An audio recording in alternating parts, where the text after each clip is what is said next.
From protecting civilians from criminals to becoming the criminal, some cops have been caught cheating their own jobs. The public's confidence in law enforcement is damaged by these dirty cops, which makes it more difficult for good police officers to carry out their duties efficiently. So, what are the worst crimes cops have committed? Get ready to be shocked after finding out what these dirty cops have done. First, let's discuss the story of Rafael Antonio Perez. Rafael was given a job of protecting the public by lawfully dismantling gangs. Instead, he and numerous other officers from the Rampart division of the Los Angeles Police Department conned gang members out of drugs and cash, while also stealing and manipulating police evidence. When Perez joined the LAPD's Community Resources Against Street Hoodlums or Crash Anti-Gang Task Force, in 1995, he quickly developed a reputation as a tough cop who had a good understanding of the situations in the areas west of downtown Los Angeles that were within Rampart's jurisdiction. But by August 1998, he had been imprisoned for stealing cocaine worth $800,000 from an evidence room. And by the year 2000, he had entered into a plea agreement and accused 70 of his colleagues, crash officers, of misbehavior, ranging from ingesting alcohol while on the job to murder. The city was compelled to overturn 100 wrongful convictions and make $125 million in settlement payments as a result. So, how did Rafael Perez and his top gang fighting squad end up being held accountable for the largest police scandal in Los Angeles history? In response to a rise in the drug trade and associated gang violence, the LAPD established a specialist anti-gang task force called CRASH in 1979. The Rampart CRASH unit would represent the ideology of specialized police units that function almost independently. However, CRASH represented one front in a brutal conflict for police like Rafael Perez, who joined the task team in 1995. His reputation as a street-smart, tough cop eventually led to his transfer to Rampart Division's undercover drug team. Perez was given the duty of taking down the gangs, and both his demeanor and his ability to speak Spanish well complemented this role. Like many other young police officers, Perez experienced an adrenaline high when purchasing drugs from street vendors and reveled in his position of control. Perez thought he had discovered his niche and disregarded advice from a colleague that he loved working with drugs too much. He got involved in a lot of corrupt acts in the late 1990s, such as stealing cocaine from evidence lockers and profitably selling it. Additionally, he drugged suspects and lied in court to get them convicted. After Perez was caught stealing cocaine from the LAPD's evidence room in 1998, his activities were discovered. After being detained and accused of stealing drugs, he started working with the authorities right away in exchange for a lighter sentence. Due to Perez's assistance, a much wider LAPD police corruption scandal was uncovered. He disclosed that other crash unit officers had also engaged in criminal activity, such as fabricating evidence, robbing suspects of cash and drugs, and planting evidence. Intense pressure was placed on the LAPD as more police personnel were linked to the scam as the inquiry went on. The controversy prompted considerable adjustments to the department's rules and procedures, including the creation of new oversight structures to guarantee increased accountability and openness. It was one of the biggest police corruption scandals in American history and was dubbed the Rampart scandal. Perez received a 5-year prison term for his involvement in the corruption case. He was nevertheless only imprisoned for 2 years before being freed and put in the witness protection program out of fear for his safety. Do you think Perez should have been let go after just 2 years? Let us know your thoughts in the comments. Next, let's check out the criminal duo who were dubbed the Mafia Cops. Agents from the DEA and FBI conducted a raid on an Italian eatery off the Las Vegas Strip in 2005. On the basis of drug deal evidence acquired by a wired-up witness, they detained 2 middle-aged men. Both suspects were calmly taken into custody, one of whom had a pistol concealed in his waistband. Yet, the later unsealed indictment against the 2 men would undermine public trust in New York and bring shame on the country's largest police force. Detectives Louis Eppolito and Stephen Caracappa of the NYPD's Organized Crime Homicide Unit were, in fact, hitmen for the mafia. In 1994, the first informant who could characterize two corrupt NYPD detectives working for the mafia came forward. Prisoned Lucchese underboss Anthony Gaspipe Casso claimed responsibility for hiring their services. After being apprehended in 1993 after being on the run, Casso made an effort to negotiate a plea agreement by naming people and claimed that Caracappa and Eppolito were his crystal ball for handling informants, rivals, and potential arrests. One witness, Kaplan, testified to the most horrific instances of the mob cops crossing the line, setting up Eppolito and Caracappa to personally murder or give over for the Lucchese family's murder targets through phony arrests and traffic stop. The two detectives received a monthly salary of $4,000 for giving Casso information about law enforcement. They were paid extra for killing jobs, including $70,000 for a hit on Gambino crime family leader Eddie Lino, who was thought to have been responsible for a botched assassination attempt on Casso. In April 2006, a Brooklyn federal court jury determined that the duo was accountable for 8 homicides, kidnappings, and other crimes. Eppolito was found guilty on 1 count of ERIC, conspiracy money laundering, drug distribution, and drug conspiracy. Caracappa was found guilty on 1 count of RICO conspiracy. Caracappa, along with Luis Eppolito, were sentenced to life in prison in 2009 for the 8 executions they committed between 1986 and 1991. Caracappa got an additional 80-year prison sentence and was issued $4.25 million in fine. The next case will shock you more. It's about the most crooked cop in NYPD history. Officer Michael Dowd testified with striking candor before a panel looking into corruption in the New York Police Department in late September 1993. In his testimony to the Mullen Commission, Mr. Dowd described his decade-long transformation from an honorable rookie in the violent 75th Precinct in East New York, Brooklyn, to what one federal agent termed a once-in-a-generation corrupt cop. When crack cocaine first hit the streets in 1982, Michael Dowd joined the New York Police Department. He was in charge of East New York's 75th Precinct, which had the second highest murder rate in the city, with more than 100 homicides annually. But Mike Dowd soon realized how lucrative the drug trade was in comparison to his $600 weekly paycheck. He first only took money from crime scenes. Yet, when his behavior was left unchecked, he started robbing drug dealers and doing his own drug peddling.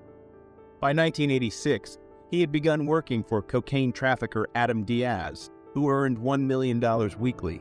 Dowd was paid generously by Diaz to inform him of impending raids and transport his drugs throughout the city. Diaz wanted an insider to alert him to potential threats since he used East New York supermarkets as fronts for his profitable cocaine activities. He paid Dowd $24,000 and $8,000 weekly pay to buy him out.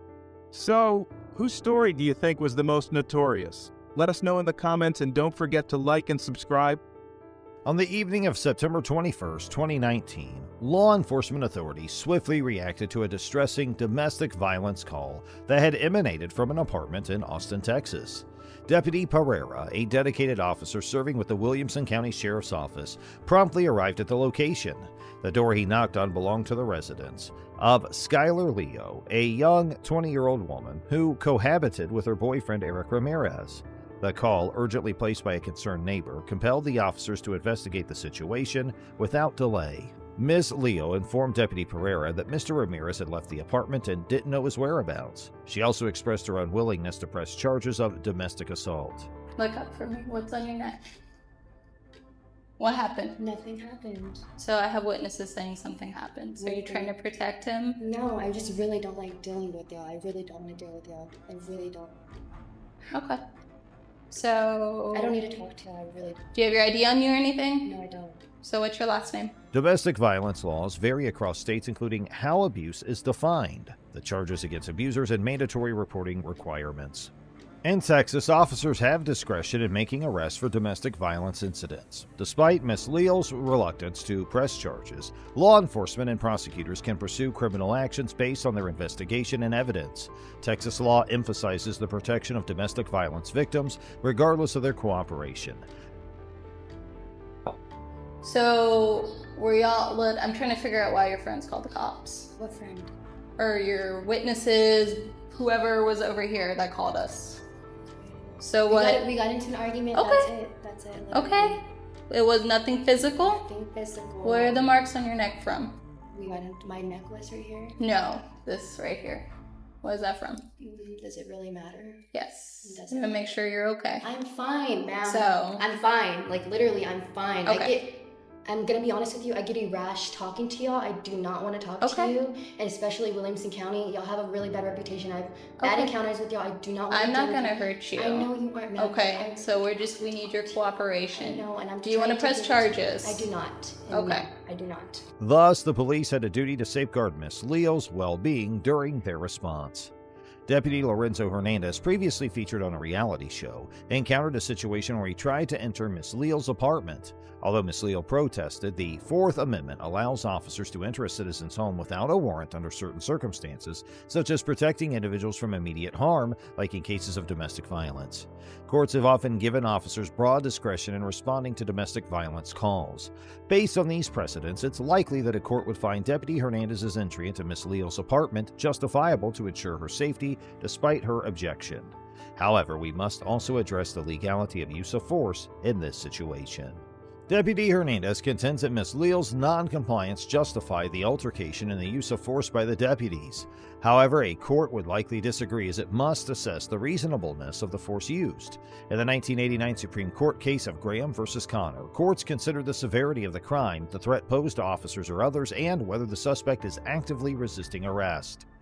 The 2018 case of Darden v. City of Fort Worth further emphasized that excessive force occurs when an arrestee is not actively resisting. Ms. Leal, a victim not resisting arrest, faced unwarranted aggression. A court would undoubtedly find Deputy Hernandez's actions excessive. Sheriff Robert Shodey initiated an internal investigation after an altercation, leading to Deputy Hernandez's one-day suspension. Surprisingly, Hernandez was later promoted to detective, but in January 2021, he resigned when former Sheriff Shawnee lost to current Sheriff Mike Gleason. Subsequently, Hernandez faced charges of official oppression and assault for his excessive use of force against Miss Leal. We went to my house. I'm like, well, we gotta find the guy that allegedly did this. So she didn't give direction, travel, description, anything. She's like, he left. I don't know where he went. Third level Dickerson. Satisfaction. So we need to see if this guy's inside your apartment. Who else is in here? She filed a lawsuit against him in the Williamson County Sheriff's Office on September 20th, 2021. Both the criminal charges against Hernandez and Miss Leal's civil suit remain pending. His actions were unacceptable, rapidly escalating a peaceful situation, showing unprofessionalism and using excessive force. Went to my apartment. Yo, with what? I'm literally gonna press charges on y'all. We have a possible felony. Possible felony? Yes. For what? For who? He's not here, I'm telling you. But you don't know where he went? I don't know where he went. Lady. Okay. Like, what?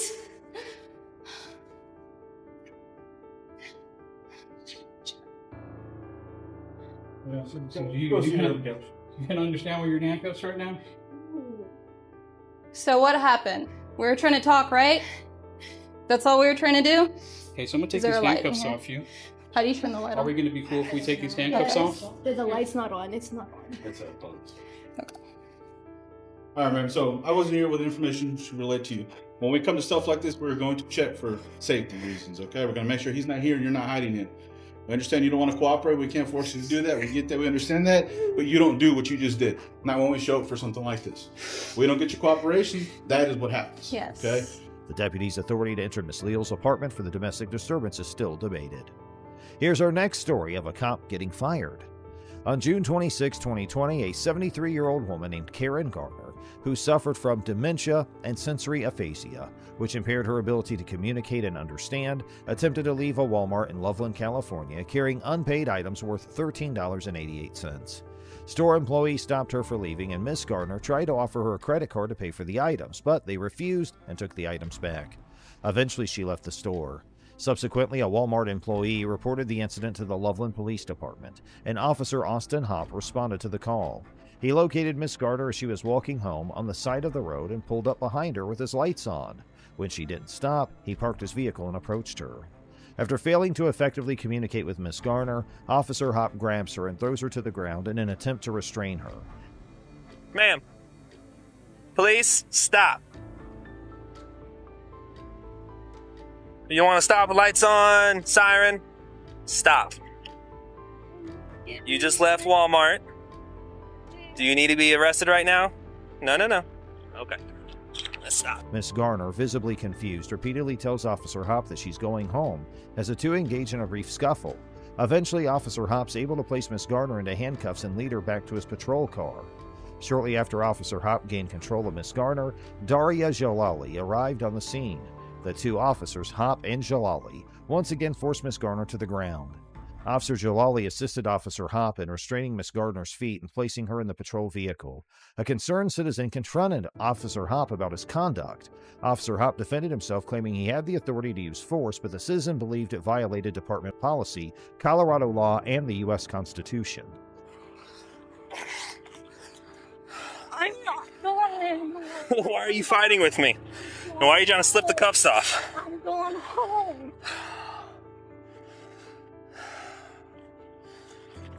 Stop. I'm going home. No, you're not. Are you finished? Are you finished? We don't play this game. You understand me? If you try to kick me, oh, this is gonna be bad. I'm going home. Stop. I'm going home. I'm going home. The Colorado Revised Statutes under Section 18.1.707 require officers to use nonviolent means when possible before resorting to physical force. However, this provision was only added through Senate Bill 20-217, effective from September 1, 2020. At the time of Miss Garner's arrest, the statute allowed reasonable physical force for effecting an arrest. Despite her non-threatening demeanor, the officer's actions came under scrutiny. In an attempt to ascertain Miss Garner's identity, the officers questioned her about her date of birth. However, she remained unresponsive and refused to engage with them, showing apparent signs of mental instability. Karen, I got your credit card, okay? It'll go with you. What's your date of birth, Karen? I have it. You will have it with you. I will not lose it, I promise. What's your date of birth, Karen? Huh? Who's my sergeant? Yeah. Okay, well, first, I can tell you that. Sergeant Metzler, he's at the police department. You can go talk to him if you have an issue. Yeah, give me your card so I can put a report. Okay. I see you there, how you throw the little kid. Little kid? Well, I don't know. He's not a little kid. And this is what happened. He was just walking, and I see you how you grab him. Stole from Walmart and refused to stop, refused to listen to lawful orders, and to fight me. This is what happens when you fight the police. I have to use force to safely detain her. That's what this is. This isn't just some random act of aggression. Unfortunately, the officer seemed oblivious to the possibility of her suffering from dementia, despite her exhibiting symptoms of disorientation, memory loss, and disordered speech. The Loveland Police Department's policy on interactions with individuals suspected of mental illness clearly outlined the need for officers to be aware of such behaviors and to establish a compassionate connection while ensuring everyone's safety. Officer Hopp, as seen in the body camera footage, either failed to recognize these signs or deliberately disregarded the policy during his interactions with Miss Garner. After being brought to the police station, Miss Garner was led inside by officers and left handcuffed to a bench where she remained unattended for several hours without any medical assistance. Officer Hopp's use of force resulted in severe injuries for Miss Garner, including a fractured and dislocated shoulder, a bloody nose, facial scrapes, and contusions on her knees. The incident also led to her being diagnosed with post-traumatic stress disorder, causing ongoing physical pain in her shoulder, arm, and wrist. Here, let me see your feet. Credit card. We'll get it. Oh, my credit card.